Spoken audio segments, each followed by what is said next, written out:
యెషయా గ్రంథము 65వ అధ్యాయము.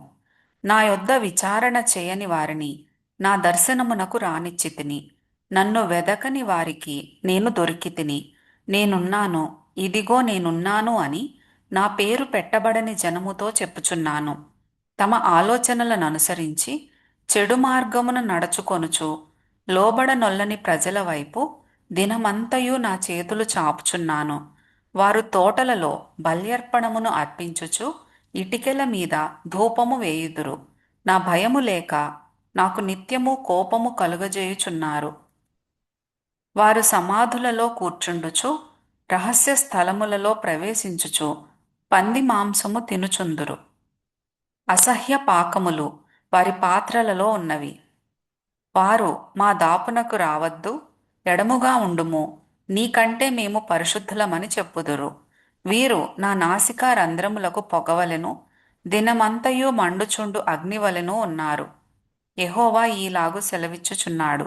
నా ఎదుట గ్రంథములో అది వ్రాయబడి ఉన్నది. ప్రతికారము చేయక నేను మౌనముగా నుండను. నిశ్చయముగా వారనుభవించునట్లు నేను వారికి ప్రతికారము చేసెదను.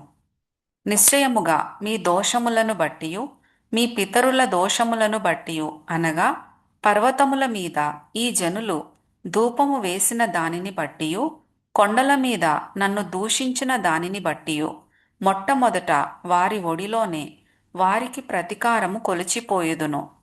యెహోవా ఈలాగు సెలవిచ్చుచున్నాడు. ద్రాక్ష గెలలో క్రొత్త రసము కనబడునప్పుడు జనులు ఇది దీవెనకరమైనది, దాని కొట్టివేయకుము అని చెప్పుదురు గదా.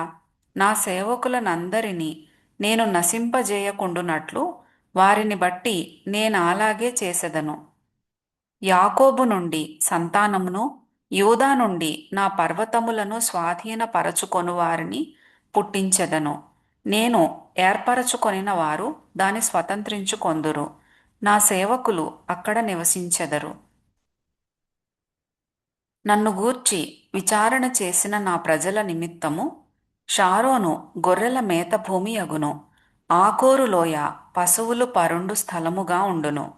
యెహోవాను విసర్జించి నా పరిశుద్ధ పర్వతమును మరచి గాదునకు బల్లను సిద్ధపరచు వారలారా, అదృష్టదేవికి పానీయార్పణము నర్పించు వారలారా, నేను పిలువగా మీరు ఉత్తరమియ్యలేదు. నేను మాటలాడగా మీరు ఆలకింపక నా దృష్టికి చెడ్డదైన దాని చేసితిరి. నాకిష్టము కాని దాని కోరితిరి. నేను ఖడ్గమును మీకు అదృష్టముగా నియమించుదును. మీరందరూ వధకు లోనగుదురు. కావున ప్రభువగు యెహోవా ఈలాగు సెలవిచ్చుచున్నాడు. ఆలకించుడి. నా సేవకులు భోజనము చేయుదురు గాని మీరు ఆకలి గొనెదరు. నా సేవకులు పానము చేసెదరు గాని మీరు దప్పిగొనెదరు. నా సేవకులు సంతోషించెదరు గాని మీరు సిగ్గుపడెదరు. నా సేవకులు హృదయానందము చేత కేకలు వేసెదరు గాని మీరు చింతాక్రాంతులై ఏడ్చెదరు.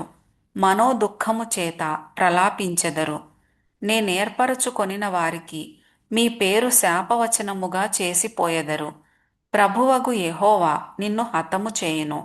ఆయన తన సేవకులకు వేరొక పేరు పెట్టును.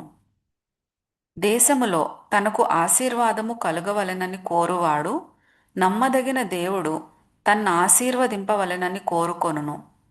దేశములో ప్రమాణము చేయువాడు నమ్మదగిన దేవుని తోడని ప్రమాణము చేయును. పూర్వము గలిగిన బాధలు నా దృష్టికి మరువబడును, అవి నా దృష్టికి మరుగవును. ఇదిగో నేను క్రొత్త ఆకాశమును క్రొత్త భూమిని సృజించుచున్నాను. మునుపటివి మరువబడును, జ్ఞాపకమునకు రావు. నేను సృజించుచున్న దాని గూర్చి మీరు ఎల్లప్పుడూ హర్షించి ఆనందించుడి. నిశ్చయముగా నేను యెరూషలేమును ఆనందకరమైన స్థలముగాను ఆమె ప్రజలను హర్షించు వారినిగాను సృజించుచున్నాను.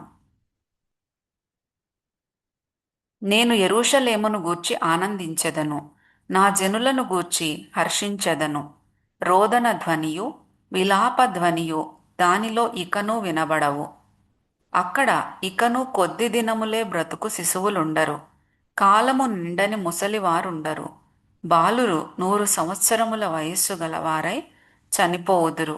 పాపాత్ముడై శాపగ్రస్తుడగువాడు సహితము 100 సంవత్సరములు బ్రతుకును. జనులు ఇండ్లు కట్టుకొని వాటిలో కాపురముందురు, ద్రాక్ష తోటలు నాటించుకొని వాటి ఫలములను అనుభవింతురు. వారు కట్టుకొన్న ఇండ్లలో వేరొకరు కాపురముండరు, వారు నాటుకొన్న వాటిని వేరొకరు అనుభవింపరు. నా జనుల ఆయుష్యము వృక్షాయుష్యమంత అగును. నేను ఏర్పరచుకొనిన వారు తాము చేసుకొనిన దాని ఫలమును పూర్తిగా అనుభవింతురు. వారు వృధాగా ప్రయాసపడరు, ఆకస్మికముగా కలుగు అపాయము నొందుటకై పిల్లలను కనరు. వారు యెహోవా చేత ఆశీర్వదింపబడిన వారగుదురు. వారి సంతానపు వారు వారి యొద్దనే యుందురు. వారికి ఈలాగున జరుగును: వారు వేడుకొనక మునుపు నేను ఉత్తరమిచ్చెదను, వారు మనవి చేయుచుండగా నేను ఆలకించెదను. తోడేళ్లును గొర్రెపిల్లలును కలిసి మేయును, సింహము ఎద్దువలె గడ్డి తినును. సర్పమునకు మన్ను ఆహారమగును. నా పరిశుద్ధ పర్వతములో అవి హాని అయినను నాశనమైనను చేయకుండును అని యెహోవా సెలవిచ్చుచున్నాడు.